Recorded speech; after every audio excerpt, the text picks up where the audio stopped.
Action collective et société de masse. Deuxième grand mouvement des approches psychosociologiques. La sociologie américaine, notamment sous l'impulsion de Robert Park et Ernest Burgess, s'attachera à se détacher de la psychologie des foules par l'étude du comportement collectif.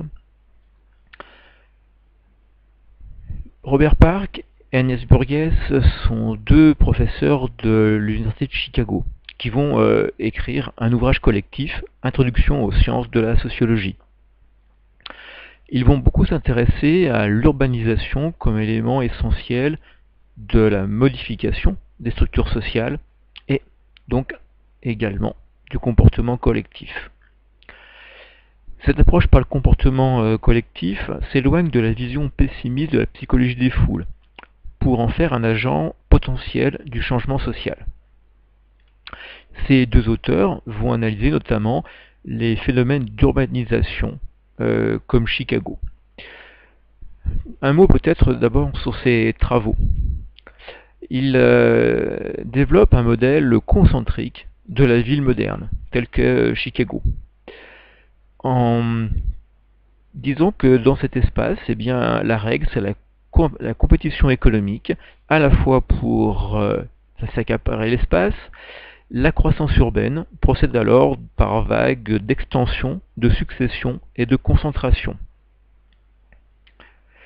En se développant rapidement, le centre des affaires, le loop, recouvre progressivement ses pourtours, que les habitants les plus aisés abandonnent au profit de quartiers résidentiels périphériques.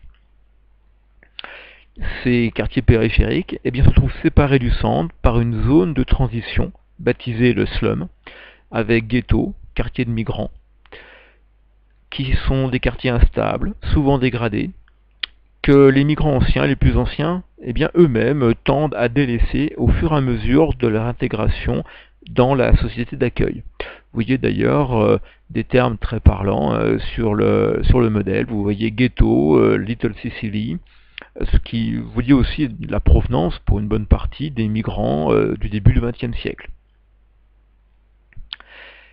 Et la mobilité sous toutes ses formes, les déplacements quotidiens, pendulaires, les changements de résidence, etc., sont l'une des manifestations les plus repérables de ce métabolisme urbain.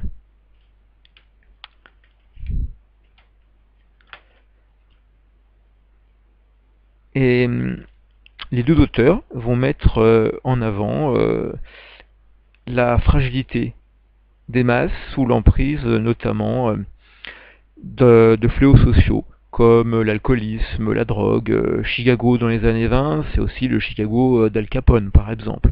Et on va donc être face à des individus qu'ils appellent des individus atomes. Et ces phénomènes sont à l'œuvre dans les sociétés modernes.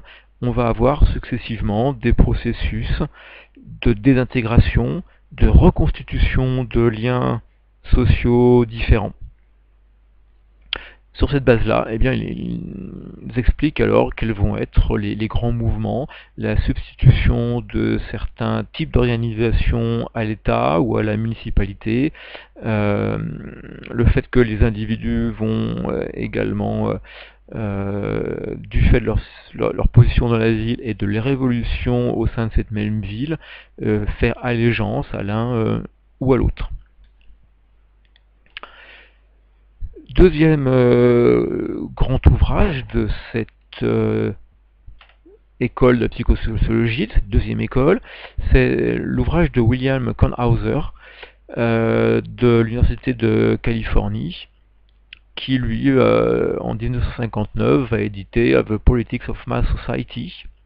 C'est un des représentants qui décrit la société comme atomisée, constituée d'individus isolés du fait de la destruction partielle, voire très importante, des communautés générées par l'urbanisation, l'industrialisation et la dépression économique. Lui va mettre le point sur la faiblesse des structures intermédiaires qui, idéalement, assurent le lien entre les élites et les non-élites, ce qui aboutit à l'existence d'individus non intégrés socialement et qui sont de plus en plus nombreux. Cette situation génère une anxiété diffuse qui favorise quelquefois l'apathie civique, quelquefois l'engagement dans des mouvements de masse.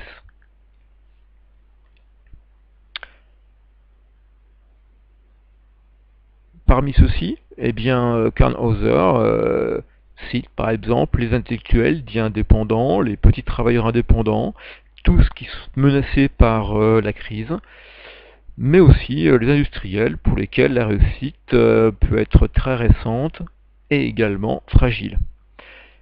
Les mouvements extrémistes de masse sont donc favorisés par cette faiblesse des structures intermédiaires, facilitant en quelque sorte l'engagement de ces classes moyennes indépendantes, facilement manipulables, dans le nazisme en Allemagne par exemple, ou le maccarthisme aux États-Unis.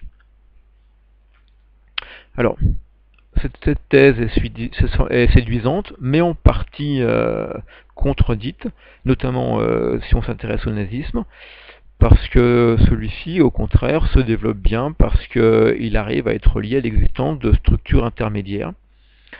Et cette approche, qui par instant certes reste séduisante, n'explique pas pourquoi l'engagement s'oriente politiquement dans tel ou tel sens. Merci de votre écoute.